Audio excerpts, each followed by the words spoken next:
আমাদের মস্তিষ্ক বেসিক্যালি দুটি ভাগে ভাগ করা, একটি কনসিয়াস মাইন্ড, একটি সাবকনসিয়াস মাইন্ড। এই কনসিয়াস মাইন্ড এবং সাবকনসিয়াস মাইন্ড এই দুটি মিলে দৈনন্দিন জীবনকে চালায়। আমরা আমাদের দৈনন্দিন জীবনে যে সমস্ত কাজ করি সেই সমস্ত কাজ এই কনসিয়াস মাইন্ড এবং সাবকনসিয়াস মাইন্ড দ্বারা কন্ট্রোল হয়। আমরা যে কাজই করি না কেন সেই সমস্ত প্রকার কাজ এই কনসিয়াস এবং সাবকনসিয়াস মাইন্ড দ্বারাই নিয়ন্ত্রিত হয়ে থাকে। ওভারঅল আমরা বলতে পারি যে আমাদের এই মাইন্ড আমাদের জীবনকে চালায়। কনসিয়াস মাইন্ড তো ঠিক আছে, কিন্তু এই সাবকনসিয়াস মাইন্ড এটি আমাদের জন্য খুব গুরুত্বপূর্ণ জিনিস। আমাদের জীবনের 92% ডিসিশন আমি নিজে নেই না, বরং এই সাবকনসিয়াস মাইন্ড নেয়। আমাদের মস্তিষ্কের আসল শক্তি এই সাবকনসিয়াস মাইন্ডের মধ্যেই আছে। একটু ভেবে দেখুন তো, আপনার যে হার্টবিট, সেই হার্টবিটকে কি আপনি চালাচ্ছেন? যদি আপনি চালিয়ে না থাকেন তাহলে সেটাকে কে চালাচ্ছে? এভারেজ হিসাব করলে দেখা যায় যে আমাদের হার্ট মিনিটে 70 বার বিট দেয়। তাহলে আমাদের হার্ট 70 বার স্পন্দন করছে কিনা সেটা ভেরিফাই করছে কে, অথবা সেটার হিসাব রাখছে কে? প্রতি 1 মিনিটে যে 70 বারই স্পন্দন করতে হবে সেটার হিসাব কেই রাখে? আপনি কি কোনোদিন ভেবেছেন? আমাদের যে ব্লাড ভেসেলস বা শিরা রয়েছে তার মধ্যে যে রক্ত চলছে সেই রক্ত চলাচলের পরিমাপকে কে হিসাব করে রাখছে? আমাদের শরীর তো এই সমস্ত কাজ করে না। আমাদের শরীরের যে টেম্পারেচার আছে সেই টেম্পারেচারকে কে মেনটেন করে? আমার মস্তিষ্কের মধ্যে যে বিভিন্ন ভাবনাগুলি আসছে সেই ভাবনাগুলিকে কে আনছে? সেগুলিকে তো আমি আনছি না। এটার উত্তর হলো আমাদের সাবকনসিয়াস মাইন্ড। সহজভাবে বললে সাবকনসিয়াস মাইন্ড আমাদের ব্রেনের পাওয়ার হাউস। আমার কোন জিনিস পছন্দ কোন জিনিস অপছন্দ সেটার সিদ্ধান্তও এই সাবকনসিয়াস মাইন্ড নেয়। আমাদের সাবকনসিয়াস মাইন্ড আমাদের কনসিয়াস মাইন্ডের থেকে অনেক পাওয়ারফুল। আর যদি আপনি এর ক্যাপাসিটির কথা উল্লেখ করেন তাহলে এর ক্যাপাসিটি আনলিমিটেড। হ্যাঁ, আনলিমিটেড বলতে আমি বোঝাতে চেয়েছি আনলিমিটেড। হ্যাবিট বা অভ্যাস নামটি তো আপনি শুনেছেন। এই নামটি আমাদের এই সাবকনসিয়াস মাইন্ডের সঙ্গে রিলেটেড একটি শব্দ। বেসিক্যালি রাত্রেবেলা যখন আমরা ঘুমোতে যাই তার আগে আমরা মোবাইলে ইন্টারনেট করি অথবা কম্পিউটারের মধ্যে ইন্টারনেট করি। তো এটা আমাদের একটি অভ্যাস বা হ্যাবিট। তো এই অভ্যাস বা হ্যাবিটকে তৈরি করে সাবকনসিয়াস মাইন্ড। লোকে তো জানে যে অভ্যাস বা হ্যাবিটকে পরিবর্তন করা কঠিন, কিন্তু লোকে এটা জানে না যে এই অভ্যাস বা হ্যাবিট কোথা থেকে তৈরি হয়। এর কারণ হলো আমাদের সাবকনসিয়াস মাইন্ড। আর আমাদের সাবকনসিয়াস মাইন্ড অর্থাৎ অবচেতন মন আমাদের কনসিয়াস মাইন্ড অর্থাৎ সচেতন মনের থেকে অনেক শক্তিশালী। আমাদের জীবনে অনেক ঘটনা আছে যেগুলি আমরা জানি যে এগুলি আমাদের করা উচিত নয়, কিন্তু তবুও সেগুলিকে আমরা করি। জানেন এটা কেন ঘটে? কারণ আমাদের কনসিয়াস মাইন্ড অর্থাৎ সচেতন মন তো জানে যে এই কাজটাকে করা উচিত নয়, কিন্তু আমাদের সাবকনসিয়াস মাইন্ড অর্থাৎ অবচেতন মন তার মধ্যে এই ডেটাটি আগে থেকেই স্টোর থাকার জন্য আমরা ওই কাজটিকে না করা সত্ত্বেও আমাদেরকে করতে হয়, এবং তার জন্যই আমাদের কনসিয়াস মাইন্ড এই কাজটিকে করতে বাধা দিতে পারে না। সাবকনসিয়াস মাইন্ডের মধ্যে কোনো কথাকে যদি একবার স্টোর করা যায় বা সাবকনসিয়াস মাইন্ডের মধ্যে কোনো ঘটনাকে যদি একবার স্টোর করা যায় তাহলে সেই ঘটনাকে রিয়ালিটিতে পরিবর্তন হতে বেশি সময় লাগে না। আর এমনটি যদি ঘটে, অর্থাৎ কোনো কথা কোনো ঘটনা বা কোনো কাজ কনসিয়াস মাইন্ড হয়ে যদি সাবকনসিয়াস মাইন্ডের মধ্যে যায় তাহলে মিরাকেলস বা আশ্চর্যজনক ঘটনা ঘটা একটি সাধারণ ব্যাপার বলে আমাদের কাছে মনে হবে। যদি সাবকনসিয়াস মাইন্ডের মধ্যে কোনো কথাকে ফিট করা যায় সেই ঘটনাটিকে রিয়ালিটিতে পরিবর্তন করেই ছাড়ে, কেউ তাকে বাধা দিতে পারে না।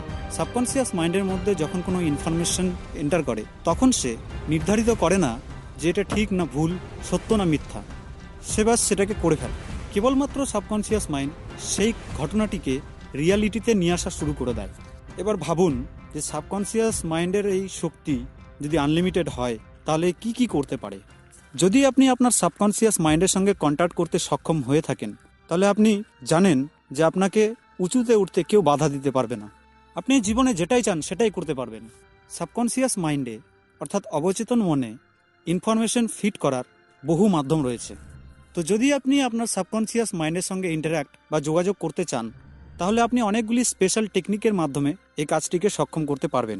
সেই টেকনিকগুলির মধ্যে থেকে একটি হলো অ্যাফার্মেশন। যখন কোনো কথা আমাদেরকে বলা হয় তখন আমাদের কনসিয়াস মাইন্ড অর্থাৎ সচেতন মন নির্ধারিত করে যে সেই কথাটি সাবকনসিয়াস মাইন্ড বা অবচেতন মনের মধ্যে দিতে হবে কি না। পার্টিকুলারলি সেই কাজ ঘটনা বা কথাটি যদি আমাদের কনসিয়াস মাইন্ড মনে করে যে না এটি ঠিক, তখন সে সেই কথাটিকে বা সেই ইনফরমেশনটিকে আমাদের সাবকনসিয়াস মাইন্ডের মধ্যে ফিট করায়। যেমন মনে করুন আপনি রাস্তা দিয়ে যাচ্ছেন এবং যেতে যেতে একটি পাগল লোক যাকে আপনি চেনেন না সে আপনাকে বলল যে তুই জীবনে কিচ্ছু করতে পারবি না, তোর কোনো উন্নতি হবে না, সেখানে আপনি কি করবেন? আপনি সেই কথাটিতে গুরুত্ব দিবেন না। কেন জানেন? কারণ আপনার কনসিয়াস মাইন্ড জানে যে এই ব্যক্তিটি পাগল এবং এর কথায় আমার কোনো যায় আসে না।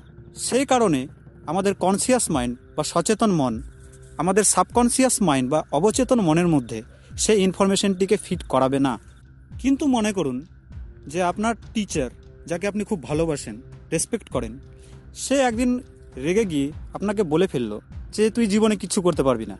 তখন আপনার কনসিয়াস মাইন্ড এই কথাটিকে খুব সিরিয়াসভাবে নিয়ে নেবে এবং সেই কথাটিকে সঙ্গে সঙ্গে আপনার সাবকনসিয়াস মাইন্ডের মধ্যে ফিট করবে। এর পিছনেও কারণ রয়েছে, কারণ আপনি জানেন যে আপনার যে টিচার সে শিক্ষিত এবং সে যখন বলেছে আপনাকে এই কথাটি, তার মানে নিশ্চয়ই কোনো কারণ রয়েছে তার বলার পেছনে। তাই আপনার কনসিয়াস মাইন্ড খুব সিরিয়াসভাবে এই কথাটিকে এবং খুব তাড়াতাড়িভাবে এই কথাটিকে সাবকনসিয়াস মাইন্ডের মধ্যে স্টোর করবে। কিন্তু আমাদের সাবকনসিয়াস মাইন্ড এটা দেখে না যে সেই কথাটি ভালো না খারাপ, না ঠিক না ভুল। সে শুধুমাত্র নিয়ে নেয় কথাটিকে কনসিয়াস মাইন্ডের কাছ থেকে। এ কারণেই যে সমস্ত লোকেরা নেগেটিভ কথা শোনে, নেগেটিভ এনভায়রনমেন্টে থাকে, তারা জীবনে খুব বেশি উন্নতি করতে পারে না। ঠিক এইভাবে এই জিনিসটি পজিটিভ কথার উপরেও প্রযোজ্য হয়। যদি কোনো লোক আপনার সুনাম করে এবং আপনাকে মোটিভেশন দেয়, তাহলে আপনাকে খুব ভালো লাগে, খুব আনন্দ লাগে আপনাকে, তাই না? এবং যে সমস্ত লোকেরা পজিটিভ কথা শোনে, পজিটিভ এনভায়রনমেন্টে থাকে এবং পজিটিভ বই পড়ে, তারা জীবনে কিছু না কিছু ভালো করেই নেয়। কেন? কারণ তাদেরকে বেশিরভাগ কথাই পজিটিভ বলা হয়েছিল। সে কারণেই তাদেরকে সাকসেসফুল হতে কেউ বাধা দিতে পারে না। কোনো পজিটিভ কথা আমাদের কনসিয়াস মাইন্ড অর্থাৎ সচেতন মন ঠিক একই রকমভাবে আমাদের সাবকনসিয়াস মাইন্ড অর্থাৎ অবচেতন মনের মধ্যে ফিট করায়। এ থেকে বোঝা গেল যে কোনো কথা যখন বারবার আমাদের কনসিয়াস মাইন্ডের মধ্যে হিট করতে থাকে, তখন কোনো না কোনো এক সময় সেই কথা আমাদের সাবকনসিয়াস মাইন্ডের মধ্যে চলে যায়। আর এই কারণেই আমাদের বড়রা আমাদের বলে গেছে যে পজিটিভ ভাবো, পজিটিভ করো, পজিটিভ দেখো। আমরা একটি শব্দ প্রায় ব্যবহার করে থাকি, বি পজিটিভ। সেটার কারণ নিশ্চয়ই আপনি জেনে গিয়েছেন। মনে করুন ম্যাথস সাবজেক্টটি আপনাকে খুব হার্ড বা কঠিন বলে মনে হয়, তো আপনি যখন বারবার এই কথা আপনার কনসিয়াস মাইন্ডকে বলতে থাকেন যে ম্যাথ হার্ড, অঙ্ক কঠিন, যখন আপনি বারবার আপনার কনসিয়াস মাইন্ডকে বলতে থাকবেন যে ম্যাথস হার্ড, অঙ্ক কঠিন, তখন কোনো এক সময় এই কথাটি কনসিয়াস মাইন্ড থেকে সাবকনসিয়াস মাইন্ডে গিয়ে ফিট হয়ে যাবে। এবং অনেক ক্ষেত্রে তখন কি হয় আপনাদের সঙ্গে, যে আপনার ইজি কোয়েশ্চেন্সগুলোর উত্তরও আপনার কাছে কঠিন বলে মনে হয়। তো ঠিক একই রকমভাবে সে নেগেটিভিটিকে সরিয়ে যদি আপনি সেখানে পজিটিভ চিন্তা করতে থাকেন যে অঙ্ক ভালো লাগে আমাকে, ম্যাথ সাবজেক্টই ভালো, তাহলে সেই কথাটিও কোনো না কোনো এক সময় আপনার কনসিয়াস মাইন্ড থেকে সাবকনসিয়াস মাইন্ডে গিয়ে ফিট হবে এবং তখন দেখবেন যে আপনাকে অঙ্ক সাবজেক্টটি খুব সহজ বলে মনে হবে। কিন্তু প্রবলেম হলো এই যে বহু লোক এই টেকনিক বা মেথডকে জানে না এবং আমার কথা শুনে ভাবছেন যে আরে ইটস কমপ্লিকেটেড, কি বলছে, এটা কি সম্ভব? বারবার যদি আমি একটা কথা বলতে থাকি তাহলে কিভাবে এটি সম্ভব? আমি বলছি যে এটি সম্ভব। তো আমি বলবো আপনি একবার চেষ্টা তো করে দেখুন। আপনি দৈনন্দিন জীবনে যা ভাবেন সেই ঘটনাগুলি আপনার সঙ্গে ঘটে। তো যদি আপনি সাকসেসফুল এবং পজিটিভিটিতে ফুলফিল হতে চান, তাহলে সেই সমস্ত সাকসেসফুল লোকের বই আপনাদের পড়া উচিত এবং তাদের মতন চিন্তাভাবনা করা উচিত।